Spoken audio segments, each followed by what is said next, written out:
Act the 2nd, Chapter the 8th, Be Honest, in which we return to some old friends. Ginger becomes the princess of Ice King, and Pyrite is Toph.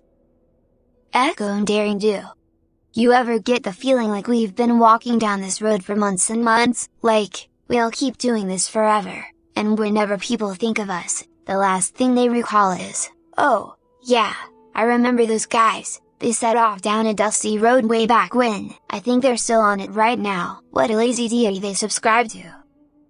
On a small path near the outskirts of Eliusla, 3 beings walked through the dappled sunbeams cast through apple trees. A tall, lanky diamond dog, a petite sandy Pegasus, and 1 golden dragoness.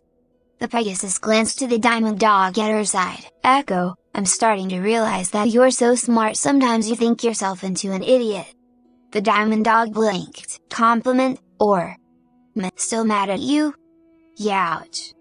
Biting back the sting, Echo let himself drop back a few paces, taking in the scenery instead of continuing the conversation. This was the orchard of Eliusla, and if he recalled, owned by 1 Brabern apple. He wondered how much time had passed since he'd seen how this place came to be. Months. Or years. The trees all looked very young, but many were bearing fruit. Succulent red apples dangled in the midsummer heat. Echo felt himself drooling. He slipped his tongue back inside with a slurp. Somewhere around here, a pack of diamond dogs had made their den. He'd been keeping his ear to the ground, asking for news about the packs whenever he ran across a stray who'd been traveling. This particular group called itself the Dust Devils. They'd been causing havoc for the farms around here for quite a while now, if the word was to be believed. He was suddenly aware of someone walking beside him. The dragoness had dropped back to join him as well. Her sightless eyes were fixed dead ahead. For a while, they walked in silence, content with letting the marehead set the pace. Then, Echo brushed up against her side, allowing his disembodied voice to fill her mind. Pyrite, can I ask you something? You just have, she muttered in reply. A beat. Then, did you just notice? Pyrite shrugged. The sound is grating to equine ears. I will not deny some satisfaction every time I make them wins. She pointed ahead, to the lone Pegasus. Watch. SSSSSSSSSSSSS. Sure enough, 2 fuzzy ears abruptly twitched and lay back flat. Oh my god. Echo eventually gaped. He put his tongue to the roof of his mouth and blew. SSSSSSSS. Daring Do shot a peeved glare over her shoulder, ears spasming wildly. Do you 2 mind? Some of us are trying to brood here. 3. Pyrite grinned. Daring snorted and trotted faster, leaving the 2 alone on the path. Echo took a moment to gather the correct words. He knew all dragons were prickly creatures, and Pyrite struck him as even more so. It'd be best to play this carefully. He didn't want it to sound like he was questioning her character, but rather her motives. Eventually he gave up, and just threw it out there. I wanted to know the real reason you decided it was worth your time to come with me. At her sudden bristling, he gave her a nudge. Let me finish, first. Pyrite. You're a dragoness. I can see that. Pyrite deadpanned. Burn. He let that one slide. At least she was showing a sense of humor. You had everything dragons desire out of life. A horde, a legacy, an army of servants to clean your scales while you slept. And yet, here you are. You gave this friendship a shot, and joined up with a group of ponies and diamond dogs who had made no promises to even try to like you. I mean, we're an inconsiderate lot. We rarely get along with each other most often, to tell the truth. One big happy family. He paused for a moment.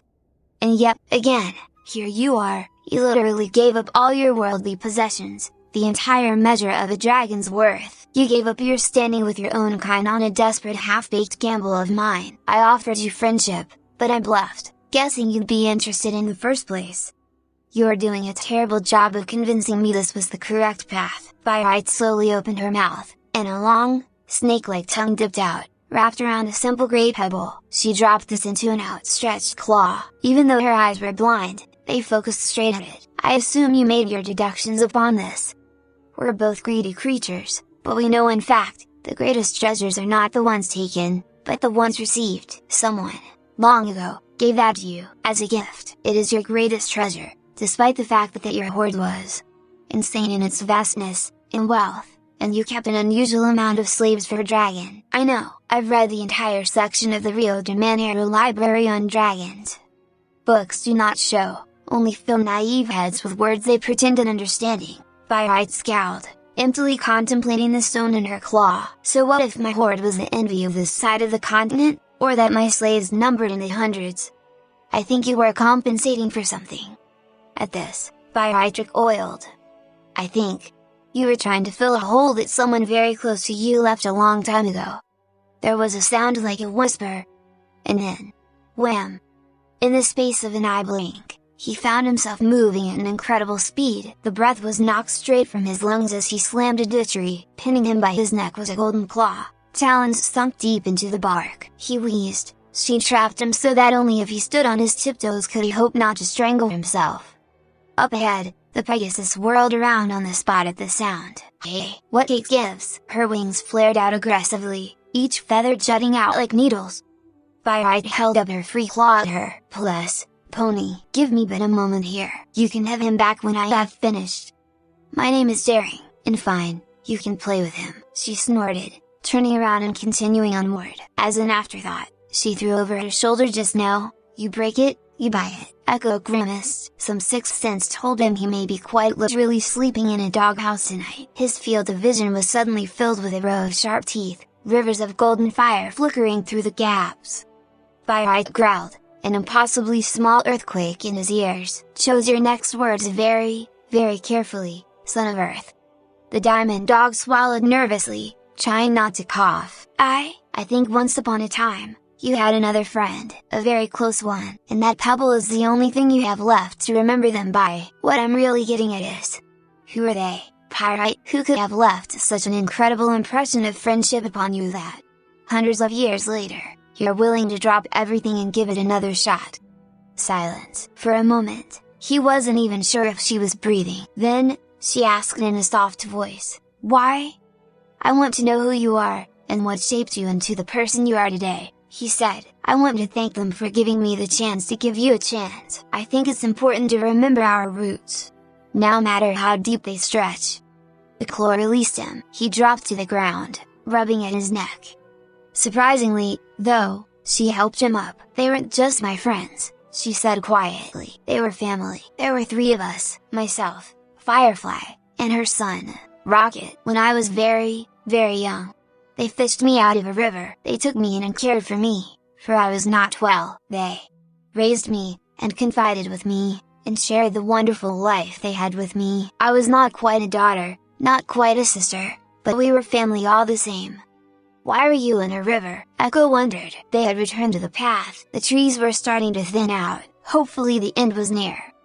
I had just been forced from the nest, as all young dragons are. There was a pony outpost near my former home, made of crystal and rock. I felt that I had no need to seek out some dank hole in the ground when a perfectly good dwelling was so close. I attempted to take it, and was sorely defeated. She shook her head. One whelp against an entire Crystal Empire garrison. I thought I could take on the world. I was wrong. My eyesight was lost to a blast of much fire from one of their unicorns. So I ran. I ran until I fell into a river. After crashing into trees and stumbling through a forest for a full day, I surrendered myself to the current, hoping my worthless corpse might feed some starving predator. Instead, before the last dress could tighten its grip, Firefly dragged me to the bank. Rocket pumped the water from my lungs while she sought in my wounds. She fumbled with the pebble in her grasp. The stone shot from my throat when I started breathing again. They kept it. And many years later, as Firefly was laid to rest, Rocket gave this to me, before leaving on a ship to sail across the sea. Hesitating for an instant, Echo wrapped his arm around her shoulders, giving her a squeeze. She flinched at first, but gradually loosened up. Tell me about them, please. Pyrite rolled her eyes. A crinkling of a smile formed at the corners of her lips. Where to begin? Firefly was one of Luna's folk, a Pegasi of the night. She was very happy, and very vain, but fiercely loving of her family. Her talent was seeing the path ahead. She could fly in pitch darkness, at breakneck speed. She taught me how to see without seeing, as a nocturne you do. How do you do that, by the way? Echo wondered. Sorry for interrupting, but that's actually been bugging me. Pyrite shrugged. I use magical reverberations, issued from around my body at all times. This creates a representation of my immediate surroundings in all directions. It is impossible to sneak up upon me or any nocturne with their fangs. Magical echolocation. Echo stroked at his chin. It reminded him a great deal of his starsight technique, but much more effective. Thank you, please continue. You were talking about your friend Firefly?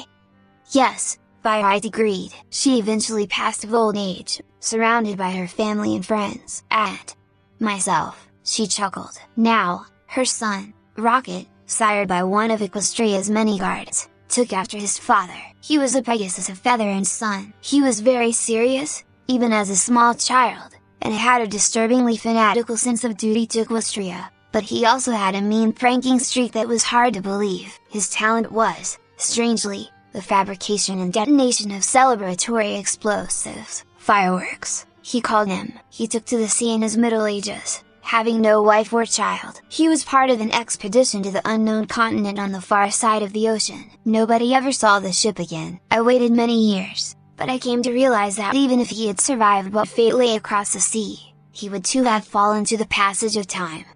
I soon concluded there was nothing holding me, now a fully grown dragon, from returning to the life I would have led. Many decades of conquest and plunder followed, until you found me fat, old, and docile upon a pile of worthless treasure. This is my story. It is not a particularly happy one, like the ones ponies often tell.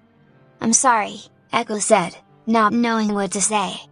Don't be, growled the dragoness, but giving them a friendly bump. Thank you, though, for asking. How long ago was this? Pyrite opened her mouth as if to say something, then paused. I do not know. The Crystal Empire had not yet vanished from the earth. I have slumbered long beneath the earth since I gathered my hoard. It has returned now, yes? Explosively so. Echo's eyes darted side to side. Thanks to a dragon, I hear. Spike of Ponyville. Name ring any bells? No, Pyrite said, but I would like to meet the Spike myself. That makes two of us. At long last, the winding path ended in a clearing where a large red farmhouse stood. The paint still looked new, and even from so far away, Echo could catch the fresh scent of cut wood in the air. This was the place. This is where they would find the apples of Iliusa, and, with luck, the information they needed to make a move against the Dust Devils. He was expecting a lot of things. Brabern and his yelling, mostly, maybe some awkward introductions. Diamond dogs running about in pony society was rarely a smooth affair, but he was certainly not expecting a huge picnic taking place in the dying light of the sunset. Dagnabbit, you little scamps, you'll ruin ma best dress. Pass a fruit salad, please. Anybody hear about Uncle Quir? Old Kudun married himself a griffin. That's 3 in a row. Naya ha ha, the horseshoes are going my way tonight, boys. Mama, I found a worm. You wanna touch it?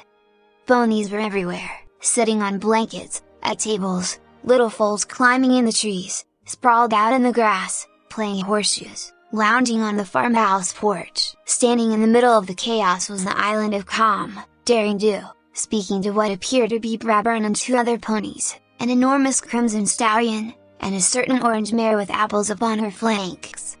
Echo's rear claws suddenly extended, sinking deep into the earth. Standing perfectly still, as if poleaxed, he could not so much as move, even as Pyrite crashed into his backside with a quiet hoof. He watched. He saw Daring conversing heatedly with the 3. They occasionally threw glances his way. Every time they so much as looked in his direction he felt as though his heart would give out. He was a deer caught in the headlights. What? Pyrite was looking at him. What is it? That's Applejack. She followed his wide-eyed stare. Really? Behind the 3-story sculpture or near the pillar of fire? No, she's... Echo suddenly paused. He glared. Why do you feel the need to do that? Pyrite waved a claw in front of her milky eyes. ... Point taken. After a moment of silence, Pyrite pressed. I can sense 3 ponies talking to your Pegasus wench. Is the male with the hat this Jack of Apples? Is he some important pony diplomat? That's Brabern. Applejack is the mare. She is one of the elements of harmony. A very powerful group of ponies. They banished the spirit of Nightmare Moon, imprisoned, then reformed, Discord, stood against Sombra, and sent Tyrak back to the slimy pit from whence he came. His face contorted into something between awe and panic. "That is a disturbingly impressive amount of power," Pyrite murmured. "Even I cowered before the might of Discord. Best we not aggravate her." "She shot them all up with the almighty Rainbow Friendship Cannon," said Echo with trembling tones. "Best Pony don't fuck around. You seem scared." Echo nodded. "There's only one other pony that scares me more than an element of harmony." Ginger snap. Hurl! Ginger dived to the side at the last second, her sword cleaving through the air behind her. Slash! The charging Minotaur was hamstrung, and plowed face first into the frozen ground of the cave, axe clattering to the ground beside him. Hi-ya! Screeching, she catapulted herself up high with a thrust of the earth, coming down squarely between the shoulder blades of the toppled giant and stabbing deeply into the back of the neck. The foe gurgled once, before laying still. Armor scored and dented in a dozen places, cut and bruised countless times, mane and tail flickering like fire in the gloom. Ginger's snap appeared as a creature straight from Tartarus. Her eyes glowed a savage green, and her horn sparked dangerously. Wheezing, she surveyed the cave they had camped in for the night, before the ambush had occurred. Now littered with still bodies and trampled supplies, it was a heaving mess of havoc as more gladiators were attracted to the sound of open conflict. Nearby, she saw little Zenza riding the back of Vixen the Diamond Dog, lashing out with a flail she'd found somewhere as the Diamond Dog whirled around like a dervish, spewing carnage and gore with every flick of their knives. "Why do you guys want to kill us so bad?" the filly shrieked, punctuating each cry with a lash of barbed metal from the flail. Her furry biped steed lunged, grappling with a Pegasus that had been too slow to evade, savaging her throat even as Zanzi clubbed at anything that came to close. Behind them, a menacing shape loomed. Ginger's horn ignited once again, a weary spear of light in the darkness. Rock! She wrenched the massive axe once grasped by mighty fingers and telekinetically hurled it like a buzzsaw of death. It spiraled through the air at a sickening speed, before staving in the chest of Rimmon that was looming over Vixen. "Thank you, Cindercorn," crowed the Diamond Dog as she whirled from ripping open the neck of the Pegasus foe to cut the poleaxe bony with her knives. "But kill blow is mine, that makes 22. A gout of fire struck down a mangy-looking Diamond Dog that had tried pouncing on her with her back turned. 25, came Ginger's reply. They battled through the cave, out onto one of the many bridges that spanned the width of the sunken arena. Out in the open, Ginger cut loose with the elements, slicing ropes and leather with blasts of frigid wind, puncturing armor and shields with spears of ice wrenched from the walls of the pit, scorching and incinerating any who stood before her with powerful flames that sprouted from her horn. It was not often that Ginger's snap can let herself throw around her full power. In terms of magical strength, she punched far above her weight, inheriting a crushingly intense telekinesis from her smithing mother, Ruby Glow, and a deep elemental connection from her father, Frost Snap. Like all unicorns in the Snap lineage, she was attuned to her own chosen element more than all others, Pyromancy. But she had made it a point to master all of them. Now she wielded these as proficiently as her blood-spattered sword, which she proceeded to set on fire because sweet Celestia she looked cool with the flaming sword.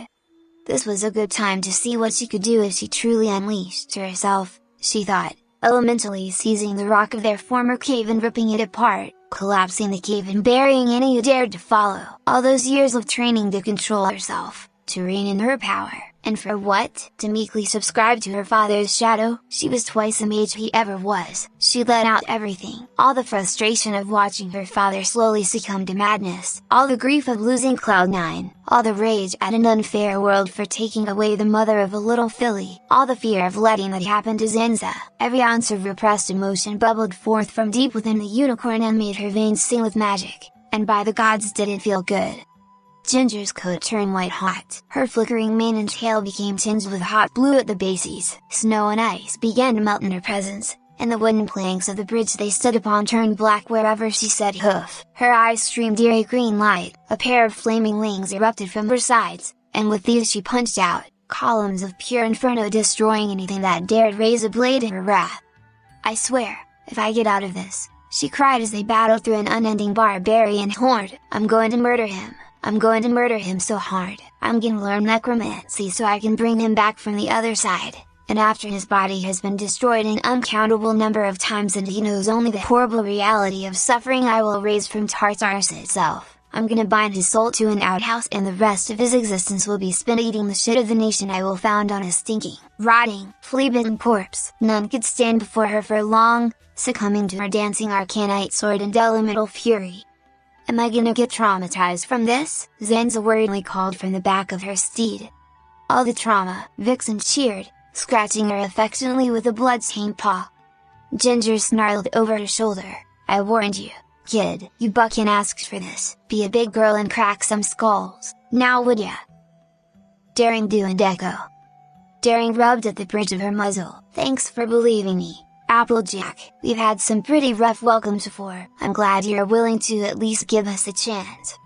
Applejack chuckled, well, you're darn welcome, any friend of Rainbow's is a friend of mine, as long as they don't cause no trouble, I think we'll get along just fine, you were just lucky to show up when you did. The Apple family reunion happens only once a year. She glanced over at the edge of the yard, where a large clearing had formed as Apples began to notice a tall diamond dog and dragon standing in their midst. The dragon was busy poking the diamond dog in the stomach. There were some murmurs, but many had noticed Big Mac and herself talking to the newcomer, and realized the situation was being handled. Still, though, if it weren't for the rumors we have been getting up from down south, I might not have even listened to ya. Them dust devils have been terrorizing Braburn's farm for weeks, now. Far as I'm concerned, all diamond dogs are bad news.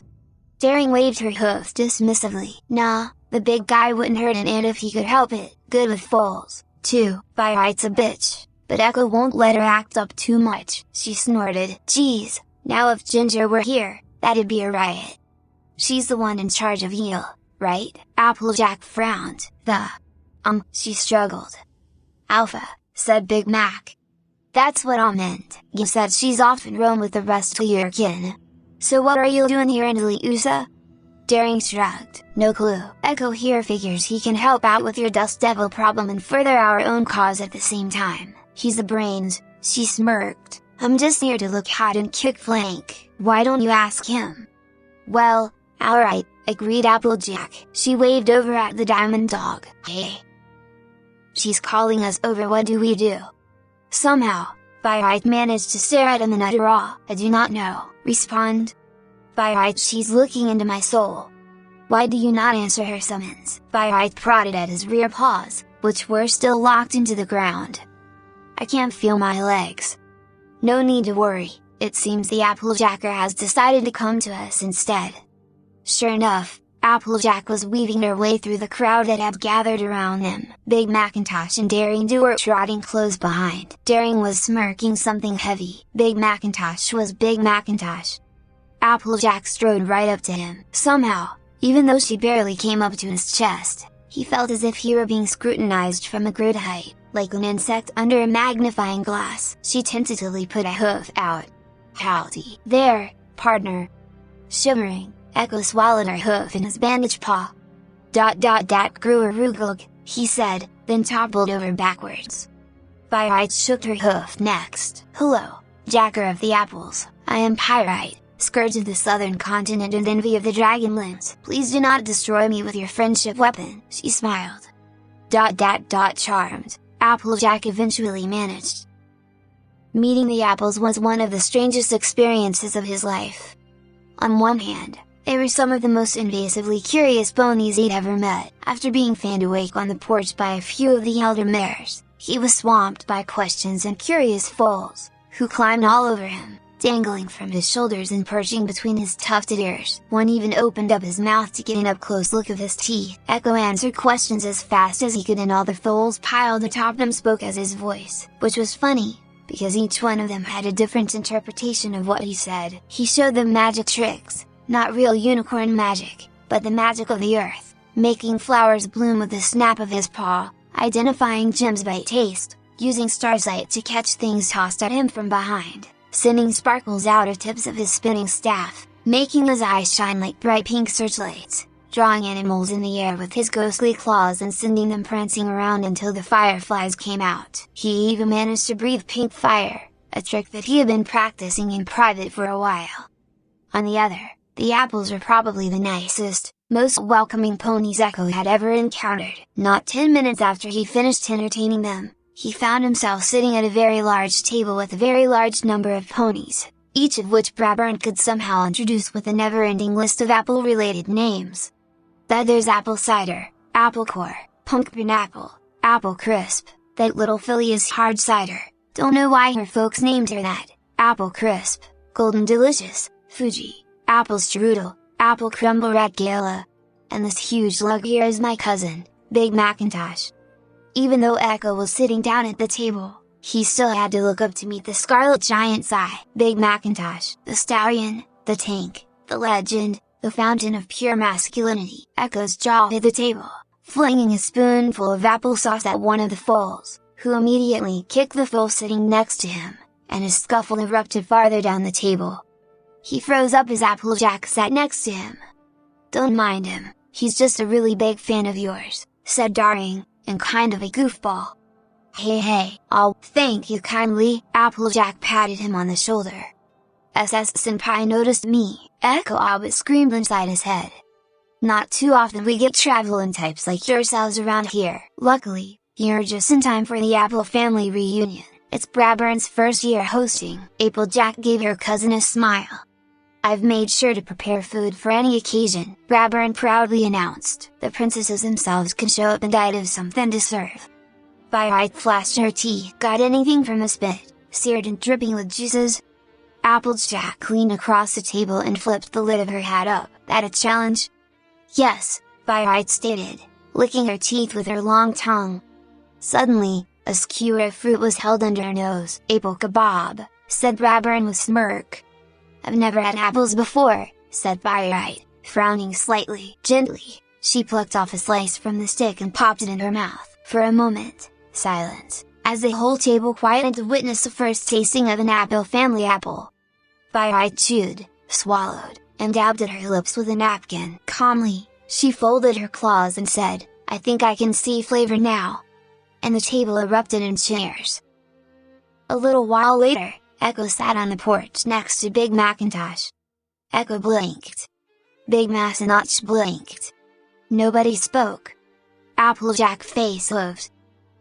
Crickets chirped into the still night air. Above, the stars flickered while the moon hung low on the horizon, a silvery white dewdrop. There was not a cloud in the sky, but a gentle breeze caressed the fur of the diamond dog sitting outside under the starlight. In a nearby tree, golden scales coiled into themselves as a dragoness slumbered lightly. Calmly, Echo lay upon his back, arms folded behind his head, a crystal cigar hung from his lip, faintly streaming smoke. Echo watched the universe pass above with unblinking eyes. He tried to ignore the presence that had crept up behind him for some time, but it was growing harder and harder. He wasn't sure what he would say to her, or if he should say anything, really. He did not have to wait much longer, though, because a familiar rasp whispered in his ear. "Hi!" Daring Do sat down next to where he lay. She glanced at him, he glanced at her, and they both looked away. "Look, Daring tried, I've been thinking." "Bad thinking?" His thoughts gently caressed her mind. She shivered, more from length than anything. It had been a few days since they'd used it. Sort of," Daring lamely said. "About us." Echo threw his hood up and rolled away from her, curling up into a ball. "No, come on, dude, don't be like that, I'm trying to have a heart-to-heart here," Daring grumbled, prodding at a furry shoulder with her hoof. "Look, I'm sorry I've been kind of not a very nice pony today. I've been trying to sort out a lot, and it's not entirely bad, okay?" He uncoiled himself. It took a while. There was a lot of him. Eventually, he sat cross-legged by her side, the pair of them unable to meet the other's gaze, so they stared together at the moon. "I want us to work," said Daring. "I really do. You're a part of me, as much as I am a part of you now, and for better or worse, we're kinda stuck like that." She shuffled uncomfortably. "We make a good team, don't we?" Echo slowly nodded. Daring soldiered on, "But we aren't perfect, no couple is. I mean, we're really, really weird." A telepathic outlander in skin of a diamond dog, and a kleptomaniacal archaeologist/writer past her prime. That stuff could make a pretty good story. But we have our problems, and lately, we've been having more problems than solutions. Echo half-heartedly whispered, "I know." Daring let the silence stew between them for a bit, trying to get a read on him. Their link let her get dim impressions of his thoughts and feelings if she tried. The sliver of a connection in her mind only conveyed a sense of loss and sorrow. She sighed. This must have really been tearing the big guy up on the inside, but he was always too much of a stoic introvert then for his own good. "Echo. What you did was wrong," he started, some rationalization forming in his head. "No, stop," Daring pleaded, meeting his gaze for the first time that night. "Just listen. You've hurt me, Echo, pretty bad, too. I knew from the start there was something strange about you, and whenever I tried asking about it, you just evaded my questions, or gave me little white lies, and that wasn't really what you did wrong. I get the need for privacy. I do. Sometimes ponies have things they just don't want to talk about." She sighed. "It's the fact that you didn't trust me enough to know we're literally bound at the soul, and still, you wouldn't even tell me where you were from. We've shared some strange, indescribable things together, but never that, for whatever reason, you didn't think I was capable of handling the truth. I felt it whenever I even came close to the subject, panic, and then you crushed it with other thoughts. And it was only when you had no other choice, did you finally tell me, when I knew for certain you weren't what you appeared to be, because whatever you were, was starting to come into me." Staring deep into his eyes, she remembered the cave. She remembered Pyrite, head bowed and asking for mercy, in her own way. She remembered the wrath, the anger, the righteous bloodthirst that instilled every fiber of her being to crush the threat, drive it away, burn it and kick it and stomp it down until it was nothing more than a smudge on the floor. She remembered striking him to the floor in a rage that had spiraled into something rather unequine. She remembered the look of fear, of recognition of her actions, of the fact that it had become too late. It was a two-way street. "I was scared of what you were hiding. I realized that if it was so huge that you couldn't even share it with me, then no pony could know. I started to make excuses for things, whenever you wouldn't let me in. I thought that if I never found out, it'd never be a problem, and I tried to ignore it as best as I could.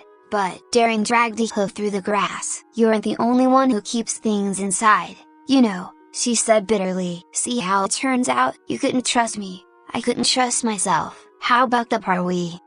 A faint sniffle from inside his hood. Daring started, now looking at him in shock. "Echo, are you crying?"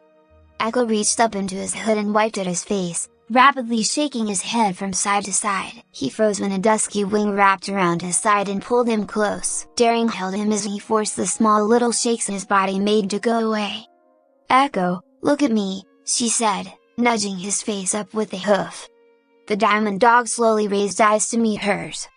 Daring frowned. "Look at me." He hesitated, but the look on her face was too much to bear. A massive paw gently pressed a finger to the side of her head. There was a flash inside both of their minds, and suddenly they weren't in a starlit apple grove anymore. There was some kind of fleshy, twisted thing sitting where Echo had been, wrapped in his green robe. Daring did not flinch away. It looked like some kind of mix between pony and diamond dog, and other. Its shape constantly shifted, as if it couldn't make up its mind as to what it wanted to settle on. She pulled back the hood. "Who are you, Echo?" The face that gazed back at her was of the Palomino Earth pony. It looked so much like him, handsome and lean, with those soulful gray eyes and the wide scar across his neck. A split second later, a pale, hairless visage peered in its place. The eyes, the scar, it was still him. "I don't know anymore," he said. "I just want to be yours."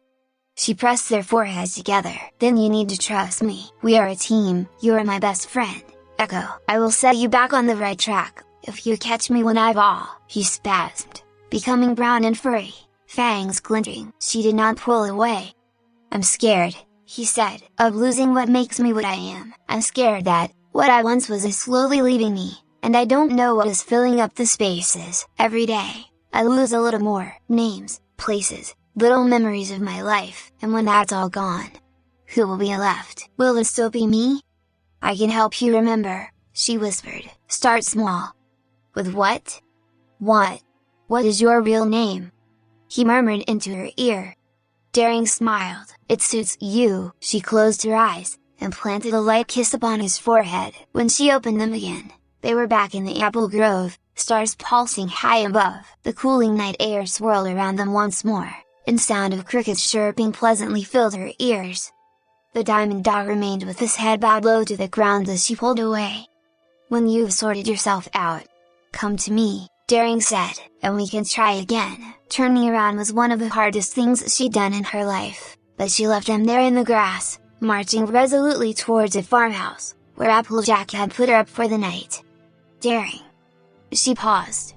"For what it's worth, I am sorry." "I know," she said, "I love you, Echo," and with that, she vanished into the house. Echo sat alone on the small hill in the apple orchard. Above him, the stars swirled, and a sudden breeze shifted the tree branches around. He wrapped his robe about himself, shivering slightly. Before picking his staff up from the ground where he had lain it, he traced a finger across the mystical zebra runes. Cross-legged, he set the staff across his lap. He closed his eyes. "Breathe in, breathe out." The grating, harsh voice dragged itself out his throat. "I love you, T2. Dawn." In the farmhouse kitchen, Applejack blinked at the sleep from her eyes as a few aunts and uncles sat around the table with her. Big Macintosh was working at the stove, the first of many flapjacks sizzling on a griddle. There were many mouths to feed. Brabern cantered in, cheerfully, too cheerfully, Applejack thought, for this time of day. "Good morning, all," Brabern said. Any seen our guests?"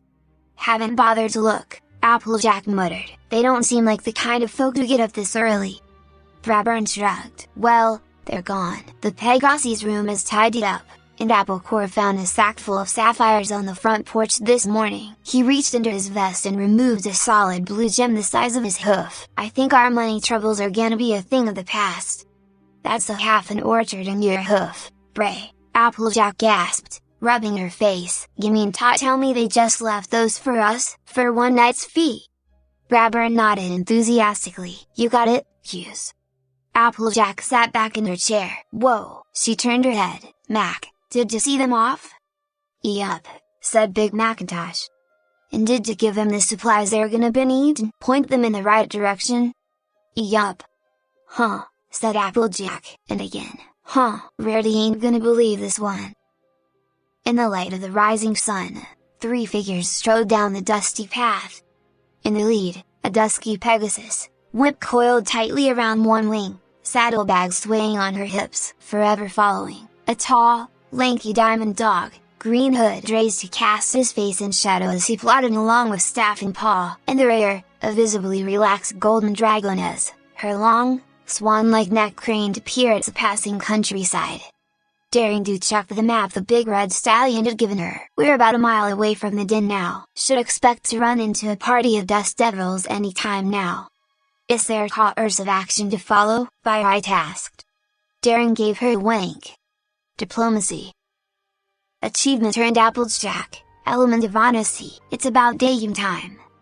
Level up! Echo Ghost Calls, Beta of the Cinder Wings plus Dr. Daring Do, PhD, on Rebound, 2, plus 10 Gentlemen, plus 10 Stubborn. Your code of chivalry keeps you on the moral high ground. Whether it's murder or mayhem or falling debris, you're more than likely to make a totally gallant fool of yourself. The Hard Road, plus 25 Spirit, plus 10 Stamina. Relationships are never easy, but they can be worth fighting for. Don't give up on yourself, Fluffy. Her belief in you makes you stronger than ever. Skill upgraded, Starsight 2. Lady Pyrite's discussions of Nocturne, Bapany, echolocation techniques had inspired you to remaster your technique. Starsight is now twice as effective, has twice the range, and adds the effect of slowing down time for the user to 75% normal speed. Featherbrain, plus 30 charisma to party members. Daring, you aren't so good with words, but you've learned the art of getting your point across anyway. You receive a chance to unlock special character interactions when you talk to them. Embracing your inner soulbound interdimensional hybrid, a novel by Twilight Sparkle, plus 10 all stats when you lose control. There's something stirring inside of you, and it doesn't like not being able to breathe. Watch yourself, Daring. It doesn't think like a pony. This one could get you into trouble. Level up, Lady Pyrite. She has too many titles. Nocturne echolocation, immunity to mush, stealth attacks, plus 15 speed bonus in dark places, Batman ain't got nothing on the Lady P. She's been rocking the tooth vision for the past 11 centuries. Witty blind people jokes are to be expected. Dragon 2, plus 50 awesome, still a fucking dragon, still fucking awesome. Like, literally, folks, this is a thing. I like gain exclamation mark the Apple family. Buck you. We can eat all these apples. Unlocks Apple family safe houses. Apple-based product discount activated. Your active Kindisa secured you a place of honor beside any Apple family hearth. If you're ever on the run, they'll take you in for a few days. They'll also let the bits go a few extra miles when it comes time to purchase some Apple-grade pastry weaponry.